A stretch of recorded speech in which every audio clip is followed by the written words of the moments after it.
प्रिय देशवासियों, नमस्कार। हम सभी ने बीते दिनों में देश का सामर्थ्य और उसका संयम दोनों देखा है। मैं सबसे पहले भारत की पराक्रमी सेनाओं को, सशस्त्र बलों को, हमारी खुफिया एजेंसियों को, हमारे वैज्ञानिकों को, हर भारतवासी की तरफ से सैल्यूट करता हूं। हमारे वीर सैनिकों ने ऑपरेशन सिंदूर के लक्ष्यों की प्राप्ति के लिए असीम शौर्य का प्रदर्शन किया। मैं उनकी वीरता को, उनके साहस को, उनके पराक्रम को आज समर्पित करता हूं हमारे देश की हर माता को, देश की हर बहन को और देश की हर बेटी को ये पराक्रम समर्पित करता हूं। साथियों, 22 अप्रैल को पहलगाम में आतंकवादियों ने जो बर्बरता दिखाई थी, उसने देश और दुनिया को झकझोर दिया था। छुट्टियां मना रहे निर्दोष मासूम नागरिकों को धर्म पूछकर उनके परिवार के सामने, उनके बच्चों के सामने बेरहमी से मार डालना, यह आतंक का बहुत बीभत्स चेहरा था, क्रूरता थी। ये देश के सद्भाव को तोड़ने की घिनौनी कोशिश भी थी। मेरे लिए व्यक्तिगत रूप से ये पीड़ा बहुत बड़ी थी।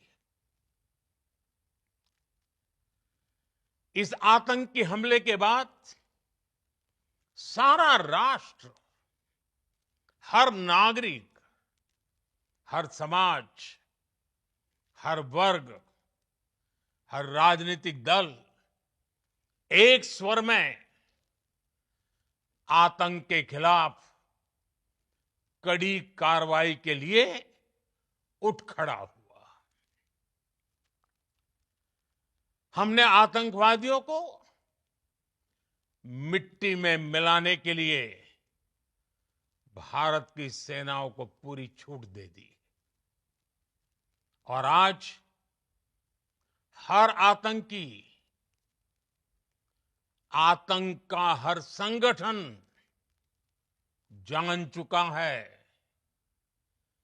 कि हमारी बहनों बेटियों के माथे से सिंदूर हटाने का अंजाम क्या होता है।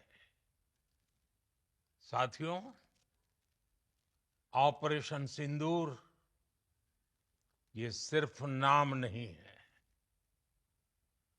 ये देश के कोटि कोटि लोगों की भावनाओं का प्रतिबिंब है।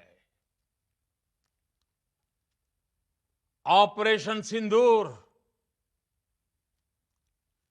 न्याय की अखंड प्रतिज्ञा है।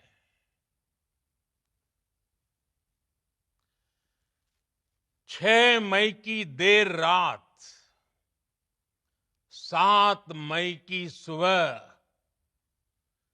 पूरी दुनिया ने इस प्रतिज्ञा को परिणाम में बदलते देखा है। भारत की सेनाओं ने पाकिस्तान में आतंक के ठिकानों पर, उनके ट्रेनिंग सेंटर्स पर सटीक प्रहार किया। आतंकियों ने सपने में भी नहीं सोचा था कि भारत इतना बड़ा फैसला ले सकता है। लेकिन जब देश एकजुट होता है, नेशन फर्स्ट की भावना से भरा होता है, राष्ट्र सर्वोपरि होता है, तो फौलादी फैसले लिए जाते हैं, परिणाम लाकर दिखाए जाते हैं। जब पाकिस्तान में आतंक के अड्डों पर भारत की मिसाइलों ने हमला बोला,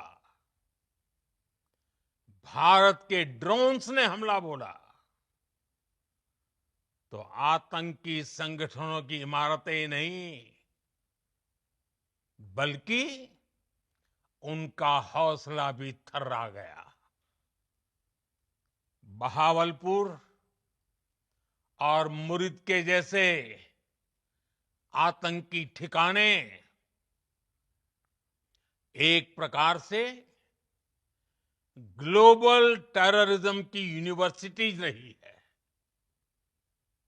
दुनिया में कहीं पर भी जो बड़े आतंकी हमले हुए हैं, चाहे 9/11 हो, चाहे लंदन ट्यूब बॉम्बिंग हो, या भारत में दशकों से जो बड़े बड़े आतंकी हमले हुए हैं, उन सब के तार कहीं ना कहीं आतंक के इन्हीं ठिकानों से जुड़ते रहे हैं। आतंकियों ने हमारी बहनों का सिंदूर उजाड़ा था, इसलिए भारत ने आतंक के ये हेडक्वार्टर्स उजाड़ दिए। भारत के इन हमलों में 100 से अधिक खूंखार आतंकवादियों को मौत के घाट उतारा गया है। आतंक के बहुत सारे आका बीते 2.5-3 दशकों से खुलेआम पाकिस्तान में घूम रहे थे, जो भारत के खिलाफ साजिशें करते थे। उन्हें भारत ने एक झटके में खत्म कर दिया। साथियों, भारत की इस कार्रवाई से पाकिस्तान घोर निराशा में गिर गया था, हताशा में गिर गया था, बौखला गया था। और इसी बौखलाहट में उसने एक और दुस्साहस किया। आतंक पर भारत की कार्रवाई का साथ देने के बजाय पाकिस्तान ने भारत पर ही हमला करना शुरू कर दिया। पाकिस्तान ने हमारे स्कूलों, कॉलेजों को, गुरुद्वारों को, मंदिरों को, सामान्य नागरिकों के घरों को निशाना बनाया। पाकिस्तान ने हमारे सैन्य ठिकानों को निशाना बनाया। लेकिन इसमें भी पाकिस्तान खुद बेनकाब हो गया। दुनिया ने देखा कि कैसे पाकिस्तान के ड्रोन्स, पाकिस्तान की मिसाइलें भारत के सामने तिनके की तरह बिखर गई। भारत के सशक्त एयर डिफेंस सिस्टम ने उन्हें आसमान में ही नष्ट कर दिया। पाकिस्तान की तैयारी सीमा पर वार की थी, लेकिन भारत ने पाकिस्तान के सीने पर वार कर दिया। भारत के ड्रोन्स, भारत की मिसाइलों ने सटीकता के साथ हमला किया। पाकिस्तानी वायुसेना के उन एयरबेस को नुकसान पहुंचाया, जिस पर पाकिस्तान को बहुत घमंड था। भारत ने पहले 3 दिनों में ही पाकिस्तान को इतना तबाह कर दिया जिसका उसे अंदाजा भी नहीं था। इसलिए भारत की आक्रामक कार्रवाई के बाद पाकिस्तान बचने के रास्ते खोजने लगा। पाकिस्तान दुनिया भर में तनाव कम करने के लिए गुहार लगा रहा था, और बुरी तरह पीटने के बाद इसी मजबूरी में 10 मई की दोपहर को पाकिस्तानी सेना ने हमारे डीजीएमओ को संपर्क किया। तब तक हम आतंकवाद के इंफ्रास्ट्रक्चर को बड़े पैमाने पर तबाह कर चुके थे।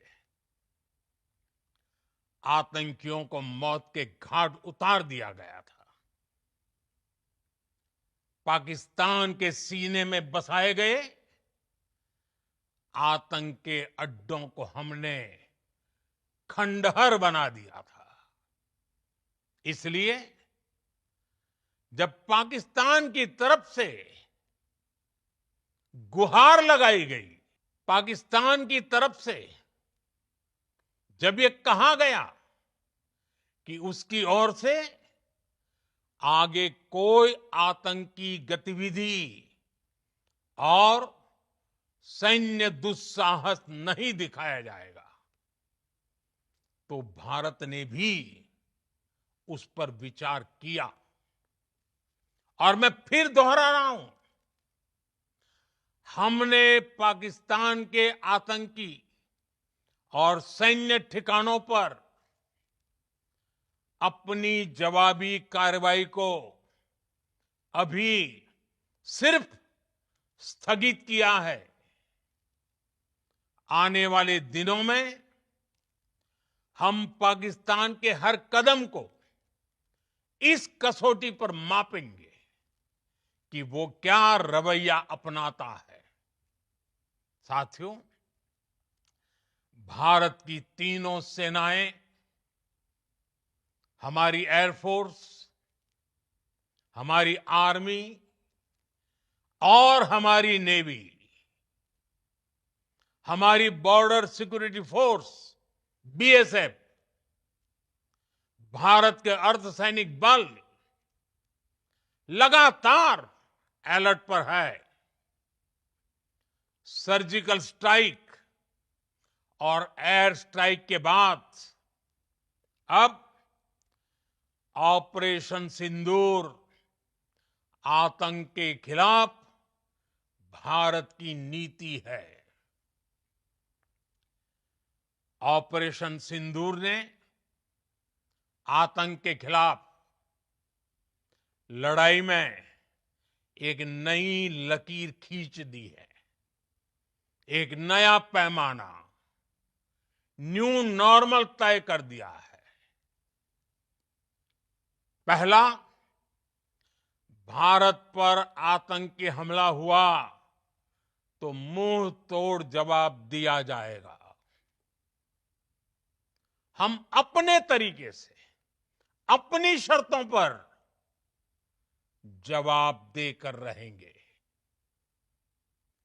हर उस जगह जाकर कठोर कार्रवाई करेंगे जहां से आतंक की जड़ें निकलती हैं।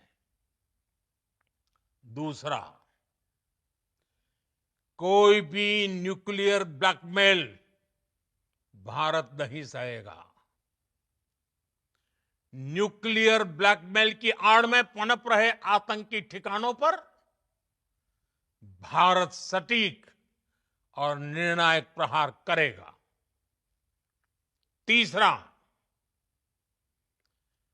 हम आतंक की सरपरस्त सरकार और आतंक के आकाओं को अलग अलग नहीं देखेंगे। ऑपरेशन सिंदूर के दौरान दुनिया ने पाकिस्तान का वो घिनौना सच फिर देखा है,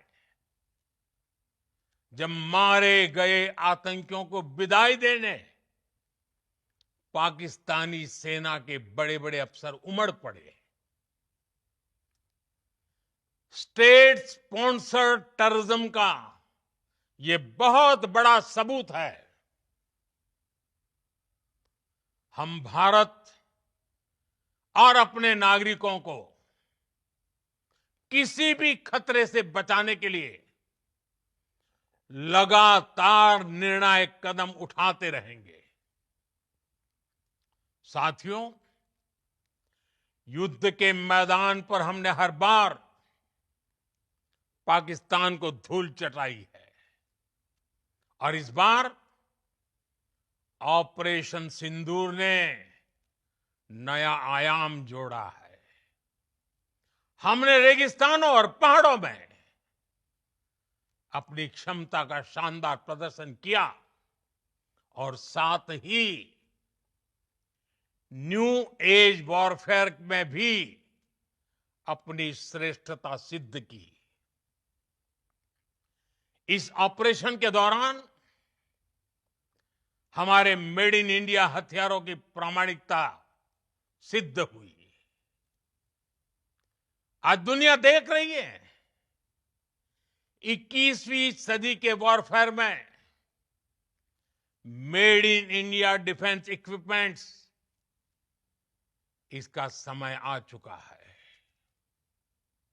साथियों, हर प्रकार के आतंकवाद के खिलाफ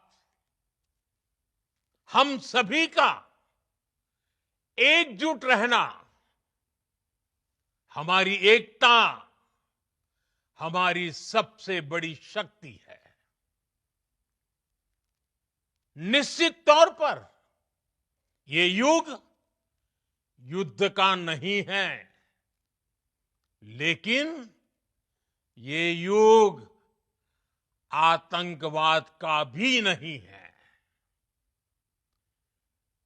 टेररिज्म के खिलाफ जीरो टॉलरेंस, ये एक बेहतर दुनिया की गारंटी है। साथियों, पाकिस्तानी फौज, पाकिस्तान की सरकार जिस तरह आतंकवाद को खाद पानी दे रहे हैं, वो एक दिन पाकिस्तान को ही समाप्त कर देगा। पाकिस्तान को अगर बचना है तो उसे अपने टेरर इंफ्रास्ट्रक्चर का सफाया करना ही होगा। इसके अलावा शांति का कोई रास्ता नहीं है। भारत का मत एकदम स्पष्ट है। टेरर और टॉक एक साथ नहीं हो सकते। टेरर और ट्रेड एक साथ नहीं चल सकते और पानी और खून भी एक साथ नहीं बह सकता। मैं आज विश्व समुदाय को भी कहूंगा, हमारी घोषित नीति रही है अगर पाकिस्तान से बात होगी तो टेररिज्म पर ही होगी। अगर पाकिस्तान से बात होगी तो पाक ऑक्युपाइड कश्मीर पीओके उस पर ही होगी। प्रिय देशवासियों, आज बुद्ध पूर्णिमा है। भगवान बुद्ध ने हमें शांति का रास्ता दिखाया है। शांति का मार्ग भी शक्ति से होकर जाता है। मानवता शांति और समृद्धि की तरफ बढ़े, हर भारतीय शांति से जी सके, विकसित भारत के सपने को पूरा कर सके, इसके लिए भारत का शक्तिशाली होना बहुत जरूरी है। और आवश्यकता पड़ने पर इस शक्ति का इस्तेमाल भी जरूरी है। और पिछले कुछ दिनों में भारत ने यही किया है। मैं एक बार फिर भारत की सेना और सशस्त्र बलों को सैल्यूट करता हूं। हम भारतवासी के हौसले, हर भारतवासी का एकजुटता का शपथ, संकल्प, मैं उसे नमन करता हूं। बहुत बहुत धन्यवाद। भारत माता की जय। भारत माता की जय। भारत माता की जय।